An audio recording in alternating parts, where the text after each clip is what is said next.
Saudara-saudari, marilah kita mendengarkan renungan dengan judul Menutup Diri, yang berdasarkan pada Injil Matius bab 11 ayat 16 dan 17a. Kata Yesus, "Dengan apakah akan kuumpamakan angkatan ini? Mereka itu seumpama anak-anak yang duduk di pasar dan berseru kepada teman-temannya, 'Kami meniup seruling bagimu, tetapi kamu tidak menari. Kami menyanyikan kidung duka.' Dalam nama Bapa dan Putra dan Roh Kudus. Amin. Saudara-saudari terkasih dalam nama Tuhan Yesus Kristus, Yesus memakai perumpamaan untuk mengajarkan tentang kerajaan Allah. Selain itu, Tuhan Yesus juga mempergunakan perumpamaan untuk menggambarkan sifat atau perilaku manusia. Dalam bacaan Injil pada hari ini, kita mendengar keluhan Tuhan Yesus tentang perilaku dan sikap orang-orang Israel yang tidak tahu diri atau bersikap kekanak-kanakan, sehingga mereka kurang memiliki kepekaan untuk membaca situasi yang terjadi di sekitar mereka. Tuhan Yesus mempertanyakan sikap dan tindakan orang-orang Israel itu lewat sebuah perumpamaan. Katanya, "Dengan apakah akan kuumpamakan angkatan ini? Mereka itu seumpama anak-anak yang duduk di pasar dan berseru kepada teman-temannya, 'Kami meniup seruling bagimu, tetapi kamu tidak menari. Kami menyanyikan kidung duka, tetapi kamu tidak berkabung.' Karena Yohanes datang, ia tidak makan dan tidak minum, dan mereka berkata, 'Ia kerasukan setan.' Kemudian Anak Manusia datang, ia makan dan minum, dan mereka berkata, 'Lihatlah, ia seorang pelahap dan peminum, sahabat pemungut cukai dan orang berdosa.'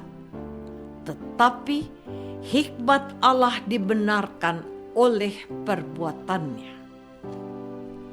Saudara-saudari terkasih, Yohanes Pembaptis dan Tuhan Yesus merupakan dua tokoh utama dalam Perjanjian Baru. Yohanes Pembaptis adalah tokoh penting yang mengawali sekaligus membuka jalan bagi kedatangan Yesus, Sang Mesias, Juru Selamat manusia. Kedua tokoh ini, yaitu Yohanes Pembaptis dan Tuhan Yesus, sama-sama tampil dengan cara dan kebiasaan yang berbeda. Yohanes Pembaptis menampilkan cara hidup yang khas dengan cara bertapa atau banyak berpuasa. Tentu saja cara hidup seperti ini sangat baik dan berkenan kepada Tuhan. Namun, cara hidup Yohanes Pembaptis malahan dihina dan diejek oleh orang-orang Israel. Yohanes Pembaptis dianggap sebagai orang yang kerasukan setan. Hal yang berbeda ditunjukkan oleh Tuhan Yesus. Tuhan Yesus berusaha hidup normal seperti manusia dengan makan dan minum sewajarnya. Namun, lagi-lagi cara hidup yang wajar dan normal ini dihina dan dicela Tuhan Yesus dianggap orang yang serakah, suka makan dan minum. Saudara-saudari terkasih, sikap dan perilaku orang-orang Israel yang hanya bisa menghina, mengejek, dan mencela Yohanes Pembaptis dan Tuhan Yesus lebih banyak dipengaruhi oleh hati mereka yang tertutup dan penuh dengki. Sebab jikalau orang-orang Israel tidak menutup diri dan dengki atau iri hati, mereka sesungguhnya mama untuk melihat hal-hal yang baik dalam diri Yohanes Pembaptis dan Yesus. Misalnya, cara hidup Yohanes Pembaptis yang rajin berpuasa.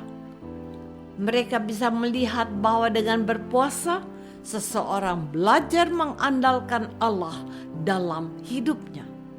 Dengan berpuasa juga, seperti dilakukan Yohanes Pembaptis, seseorang menyadari bahwa seseorang menjadi kuat bukan hanya dengan makan dan minum yang bersifat jasmani, melainkan juga dari makanan rohani dengan berdoa, puasa, dan membaca sabda Allah. Demikian pula dengan Yesus.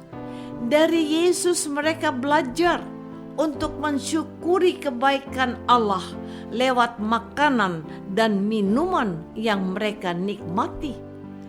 Artinya, apapun yang kita lakukan, semua untuk kemuliaan Tuhan.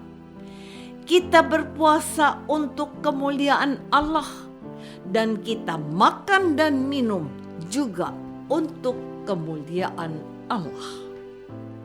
Saudara-saudari terkasih, masa Advent yang sudah dirayakan oleh Gereja Katolik selama ratusan tahun merupakan masa yang penuh rahmat. Di masa Advent ini, Allah kembali mengetuk pintu hati kita untuk bertobat. Mungkin selama ini kita menutup diri dengan banyak hal dunia.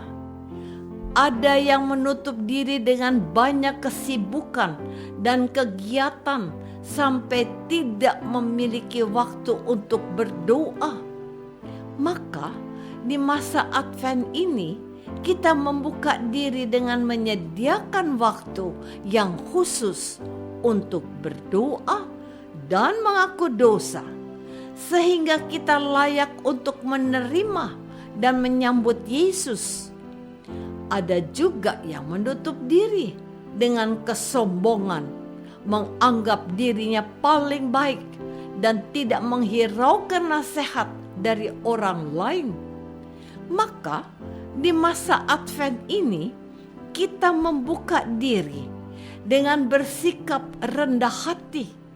Sikap rendah hati tidak akan membuat diri kita menjadi hina dan kecil. Sebaliknya, sikap rendah hati dapat membuka pintu kerahiman dan pengampunan Allah. Mungkin juga selama ini kita menutup diri dengan sikap dendam dan permusuhan dengan anggota keluarga atau sesama.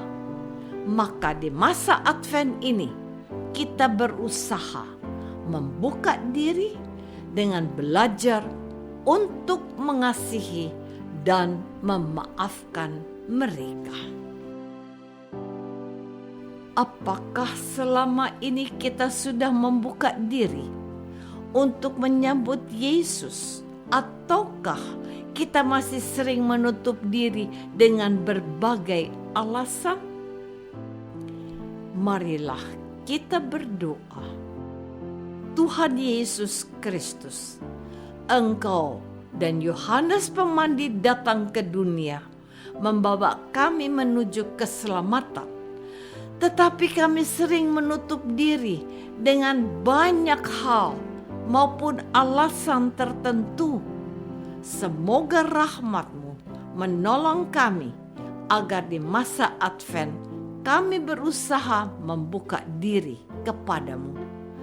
Doa ini kami persembahkan dalam nama Yesus, Tuhan dan pengantara kami. Amin. Semoga kita semua selalu dinaungi dan dibimbing oleh berkat Allah yang Maha Kuasa, Bapa dan Putra dan Roh Kudus. Amin.